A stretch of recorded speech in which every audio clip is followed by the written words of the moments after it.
허락하신 하나님의 말씀은 로마서 12장 9절로 13절까지의 말씀입니다.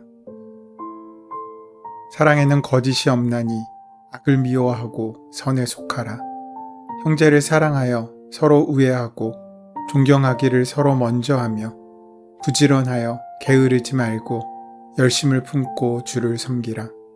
소망 중에 즐거워하며 환난 중에 참으며 기도에 항상 힘쓰며 성도들의 쓸 것을 공급하며 손대접하기를 힘쓰라. 우리는 지금 로마서 12장의 후반부 말씀을 묵상합니다. 로마서 12장에서 사도 바울은 이제 예수 그리스도를 믿는 사람, 그 은혜로 구원받은 사람의 삶의 모습이 어떠해야 하는지를 알려주고 있습니다. 로마서 1장부터 11장까지의 말씀에서 하나님께서 예수 그리스도를 통해 하신 일과 그로 인해 일어난 일에 대하여 말씀하셨습니다. 곧 하나님께서는 예수 그리스도를 통해 죄인인 우리가 행위가 아닌 믿음으로 의롭다함을 얻게 하셨습니다. 이는 우리의 행동에 대한 보상이 아니라 하나님께서 예수 그리스도로 인한 값없는 은혜로 말미암아 죄인된 우리가 의롭다 하게 되는 귀한 은혜에 대한 말씀입니다. 이렇게 11장까지 하나님께서 예수 그리스도를 통해서 행하신 일로 말미암아 사람이 믿음으로 의롭다함을 얻게 됨을 말씀하셨습니다. 그리고 12장부터는 믿음으로 의롭다함을 얻은 사람들의 삶과 행위에 대해서 말씀하십니다. 그 중에 오늘 본문인 12장 9절부터는 21절까지 이어지는 사랑에 대한 말씀을 하고 있으십니다. 바울 사도는 거짓 없는 사랑을 강령으로 제시하고 있습니다. 이런 사랑의 명령은 결코 새로운 것이 아닙니다. 예수님께서도 말씀하신 것과 같이 구약의 모든 율법의 모든 강령이 사랑이기 때문입니다.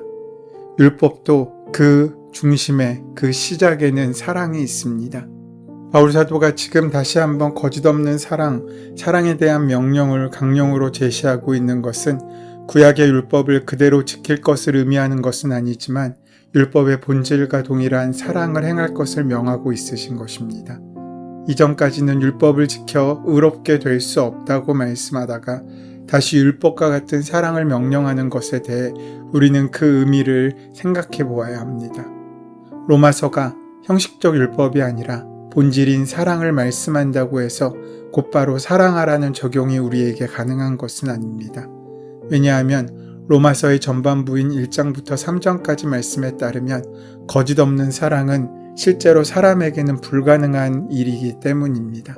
로마서를 시작하면서 1장에서 3장의 말씀을 볼 때 거짓 없는 사랑은 사람에게서 그 본성상 또 그 능력상 불가능한 것입니다. 사도 바울은 율법을 지킬 수 없는 사람의 내적인 반응에 대해서 설명하고 있습니다. 즉 7장에서 율법은 사람에게 탐심을 일으킨다고 말씀하고 있습니다. 사람에게 율법이 제시될 경우 죄가 그 율법을 이용해 사람들 안에서 탐심을 일으키고 있는 것입니다. 이 탐심이 의미하는 것은 사람이 율법을 지켜 스스로 의롭게 되려는 자기 의를 의미하고 있습니다. 또한 율법이 사람 속에 있는 독립성을 자극하여서 율법에 저항하게 만듭니다. 즉 율법을 어김으로 율법의 통제에서 해방되려고 하는 것입니다. 이렇게 율법을 행하는 것이 불가능한 상태에 있는 사람에게 사랑을 명령하는 것은 불가능한 일을 하라는 것과 같습니다. 그렇다면 어떻게 해서 12장에서는 사랑하라고 명령하는 것이 가능해진 것입니까? 우리는 이 사랑하라는 명령으로 들어가기에 앞서 예수 그리스도를 믿음으로 인해 사람에게 어떠한 일이 일어나는지 알아야 합니다. 1장에서 11장을 거치면서 믿는 사람은 변화합니다. 자신의 행위로는 구원받을 수 없는 불가능한 상태에서 예수 그리스도의 십자가로 말미암아 하나님의 자녀가 되는 은혜를 입게 된 것입니다. 이것은 행위가 아닌 믿음으로 의롭다함을 얻은 것이며 일을 하지 아니하고도 싹을 받는 것이고 예수님의 비유로 표현하면 1만 달란트의 빚을 탕감받은 것이라고 할 수 있습니다. 이렇게 오늘 본문의 사랑하라는 말씀을 포함한 21장까지의 말씀은 모두 무한한 은혜를 입은 사람이 받은 말씀입니다. 율법의 행위를 의지하는 사람에게는 불가능한 명령이지만 믿음으로 의롭다함을 받은 사람에게는 합당하고 당연한 명령입니다. 구체적으로 9절에서 사랑에 대해 사랑은 거짓이 없어야 한다라고 말씀하고 있습니다. 사랑에 거짓이 없다는 것은 조건 없는 무조건적인 사랑을 의미하는 것입니다. 사랑은 하나님의 속성 중 하나로 하나님의 사랑은 무조건적인 사랑이기 때문입니다. 그 사랑이 있으면 우리는 하나가 됩니다. 사랑이 있으면 아무리 달라도 하나가 될 수 있는 것입니다. 그 예가 바로 교회입니다. 교회는 건물도 조직도 아닙니다. 교회의 중심에는 자기 아들 독생자 예수 그리스도를 우리를 위하여 내어주신 하나님의 사랑이 강물처럼 흐르고 있습니다. 9절 말씀에 보면 참 사랑에는 거짓이 없다라고 말하고 있습니다. 사랑은 진실입니다. 사랑은 순수한 것입니다. 오늘 본문은 어떻게 그 믿는 사람들이 함께 모여 거룩한 그리스도의 몸된 사랑의 공동체 교회를 이룰 수 있는지에 대해서 실제적인 말씀의 적용이 나옵니다. 첫 번째로 악을 미워하고 선에 속하라고 말씀합니다. 사랑의 공동체가 되기 위해서 우리 안에 있는 악을 제거해야 합니다. 악을 미워해야 합니다. 그래야만 사랑의 공동체의 근거를 만들 수 있습니다. 악은 언제나 그럴듯합니다. 교활한 것이 악입니다. 우리가 잘못을 저지르고 죄를 지었을 때 악은 우리에게 다가와 우리가 그 잘못을 회개하고 돌이키게 하지 못하도록 그 죄를 합리화시킵니다. 그럴 수도 있지 않느냐. 하나님도 내 입장이 되면 다 이해하실 수 있을 것이라고 말합니다.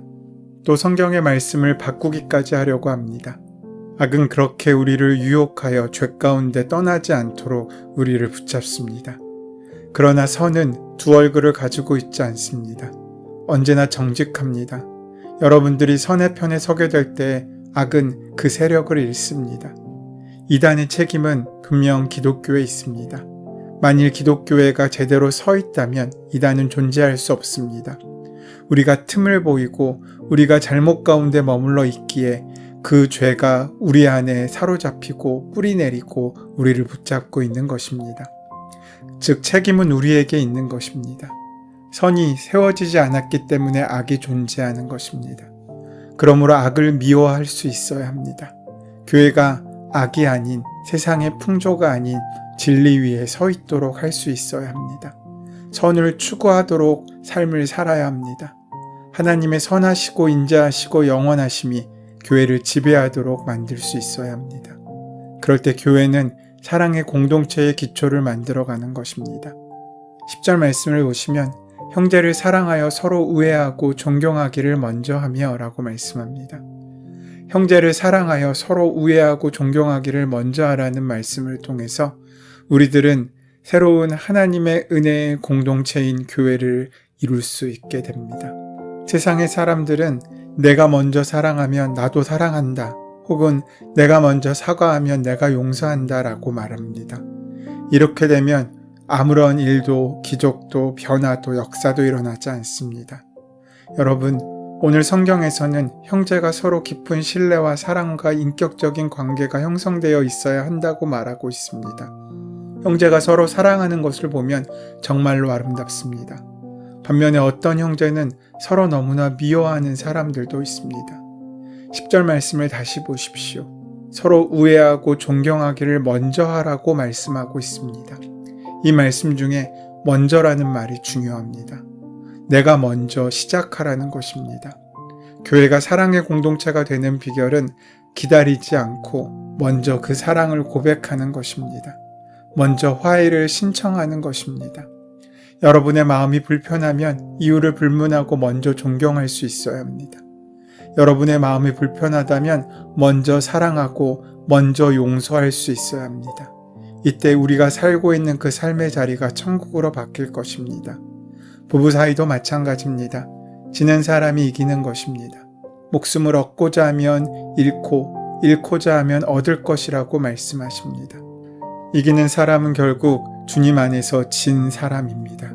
그 사람만이 참된 생명과 역사와 사랑을 이룰 수 있습니다. 그러면서 11절에서는 열심을 품고 주를 섬기라고 말씀하고 있습니다. 어떤 태도로 주님을 섬겨야 합니까? 열심을 품고 주를 섬겨야 합니다. 어디에서나 그 열심을 내야 합니다. 요즘은 열심히 일하는 사람들을 비웃는 시대입니다. 그러나 신앙인들은 열심히 살아야 합니다.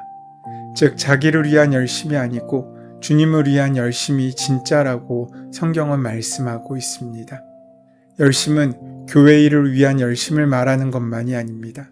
바로 주님을 위한 열심입니다. 그 사랑이, 그 열심이 상황과 형편을 뛰어넘게 만들어줍니다. 사랑하는 것과 주님을 섬기는 것은 결코 다르지 않습니다. 주님을 섬긴다는 의미는 아무도 없는 산속에서 혼자 기도하고 말씀 보고 예배드리는 것이 아닙니다.